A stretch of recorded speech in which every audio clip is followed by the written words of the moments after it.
Imagine a European summer by the blue waters. You're walking with an ice cream in hand. No. Let's make it this way. A soft, yummy, melting gelato in your hand. And as you walk on the promenade, you can feel the sea breeze messing up your curls. You can feel the smell of the grill in the nearby restaurants. And you can also feel the slight precipitation that's in the air from all the tourists that are walking around. That's how I celebrated my birthday this time, in a small little country called Montenegro, or as they call it, Sierra Gora.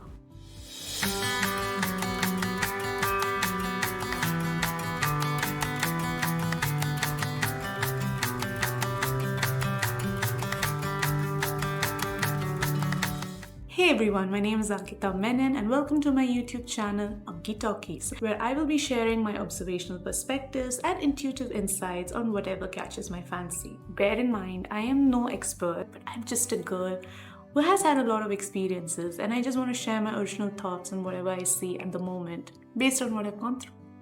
Does that make sense? If it doesn't, don't worry, stick around and you'll understand what I'm talking about. So in today's video, I'm going to be diving into 3 reflections that I had about this beautiful country called Montenegro.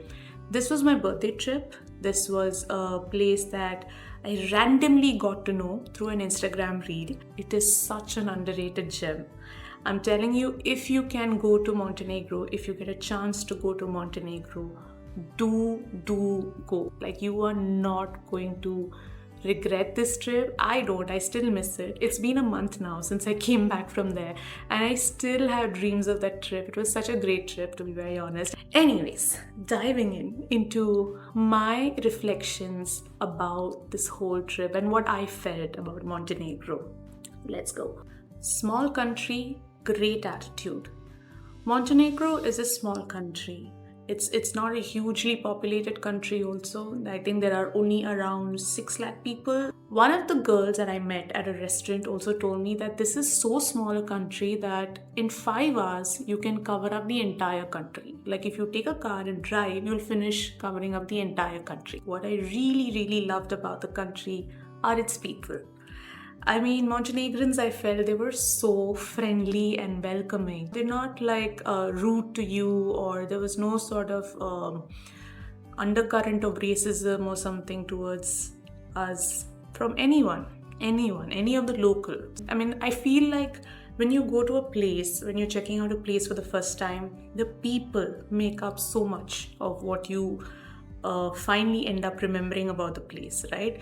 So I just felt that when we were there, I felt it was a beautiful country because the people were very warm. They have so much diversity. You see, it's not a homogeneous country. They have had a history of being ruled by the Ottoman Empire and then by Yugoslavia for a long time. And then finally, when they got their independence, it was in 2006 only. So it's pretty recent. Because of that, you can see that there is a whole intermixing of different religions. You have Islamic influence in that country. You also have Orthodox Christian influence. You also have Roman Catholic influence. There is a lot of intermixing of ethnicities in Montenegro. No wonder they were very open to the tourists. The greatest example of their accommodating nature could be seen on the roads. Why I say this? Especially in Kotor, because that's where we were staying, the roads are so narrow. It's a coastal town. They cannot make the roads any more wider since that would be messing up the ecological balance of that place. And so they have no choice, but there are so many cars. There is an influx of tourists and the cars that they're bringing in. And then there are buses and there's public transport and so many things. I mean, I remember as soon as we got into the car from Tivat airport and we were going to the hotel, literally on the way there was a bit of a traffic jam. And the guy, our driver, he just got out and he was like, "You move here." Reminded me of Bombay actually. Like, people in Bombay will just get out and start helping and whatever it takes to just let's get going, we need to keep it running. I mean, if this is the attitude of their people, definitely they will do well, and definitely I think in the coming few years a lot of people will be visiting this country. I'm quite sure of that. And I'm telling you, when you go there, you will see it. You'll see the attitude of the people and you will not be disappointed. And that's what I really loved about Montenegro. Diving into our second reflection, balanced lives, rich souls. So what I realized when we were there is the fact that people over there, they don't live to work. They work to live. It's just in the fact that, look, work is a part of life, but it's not your entire life. Work is integral, but it should not be all-consuming. And a small example was in the fact that when one of the concierge in the hotel, when we wanted to ask him, he just finished his duty, like just got done. And we had some questions to ask him. He just came in at that point of time from, the trip that we had throughout the day. And we had a question for the next day's trip. And he was like, don't worry. Tomorrow morning we'll sort it out. Don't worry. Have a good night. Wow. Talk about boundaries. This capitalistic way of working where it's like you shouldn't have any boundaries. Even if your boss calls you at 11 in the night, you have to pick up the call and you have to do the work and you have to send that report and everything. It's just very irksome. If you ask me, I personally don't like that. And so when I saw this, that over here they don't follow that. They're very clear that work timing is so and so, is these many hours, and yeah, within that time you can do the work, you can approach them, you can call them, whatever. They'll cater to you. Once they're done with their work, they'll go jump into the water, have a swim, come out, have some food, relax, get a tan. In more in the Mediterranean side of Europe, I think they do believe that you're not defined by your work or the title you hold or the job you're doing.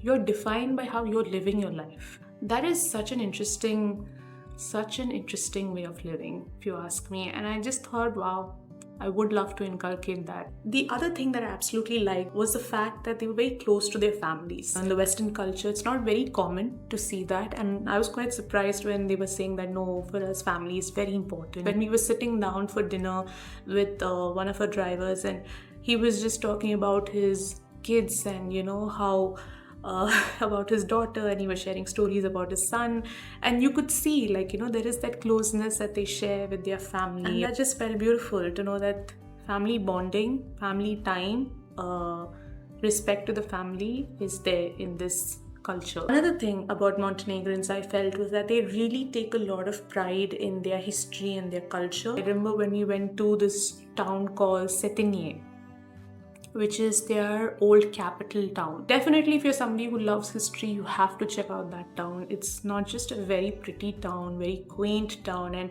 but the people over there are very proud of that town because it's their actual original capital. So they're very, very proud of it. That was something that I felt that they do take a lot of pride in their culture and their history.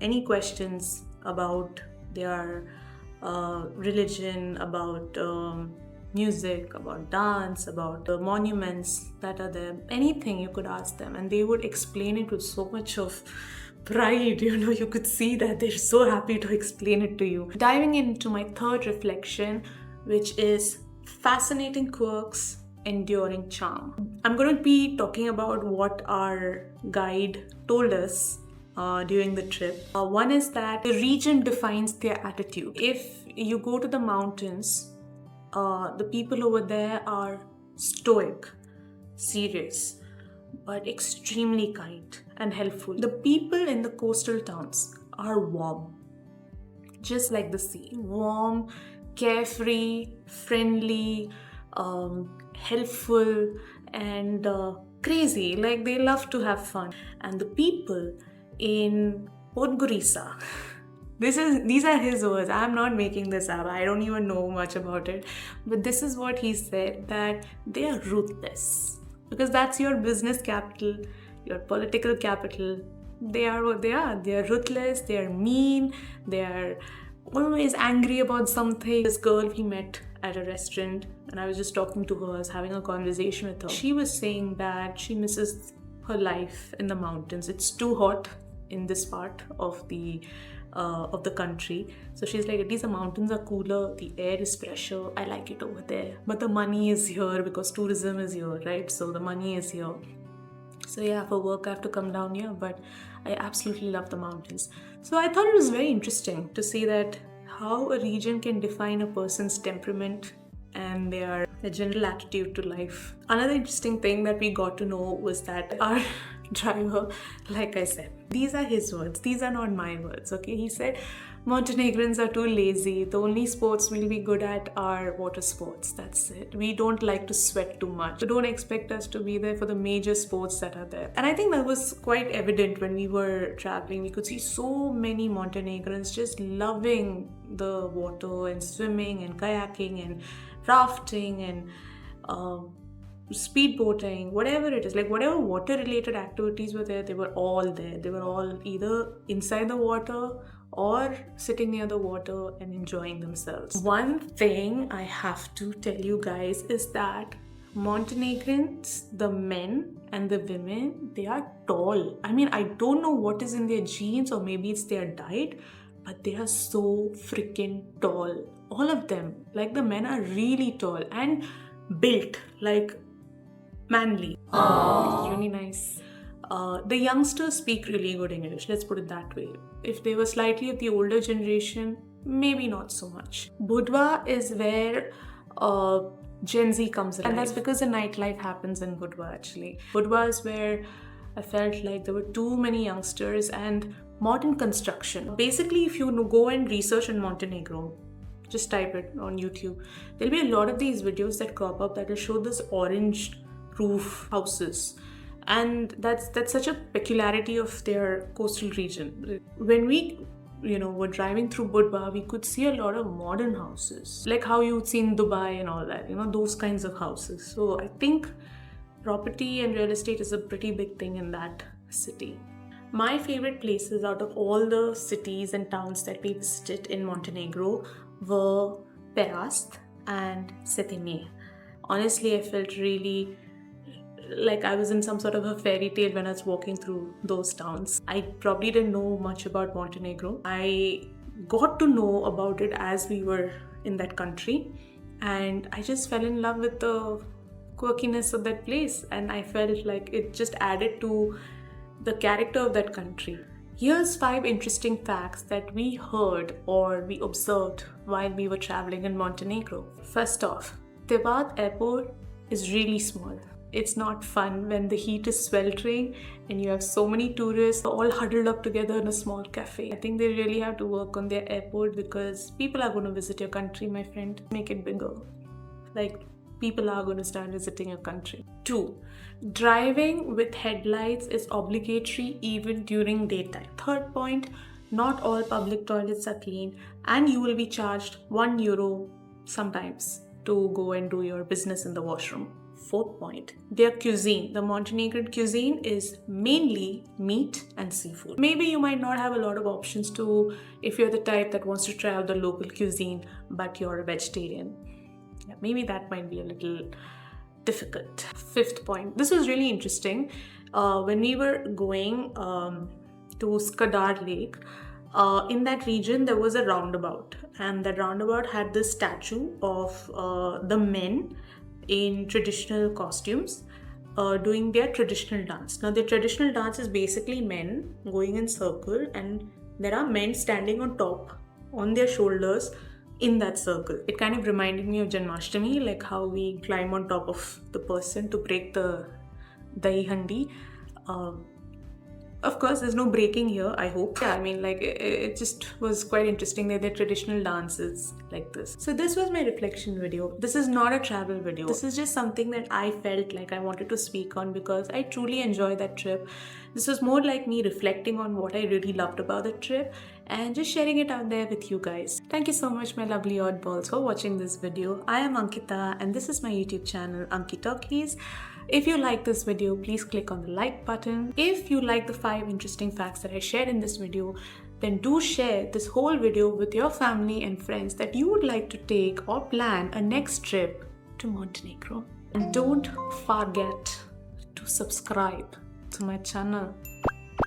Okay, one small tip before I leave: carry a portable bidet. You will thank me later. Just saying.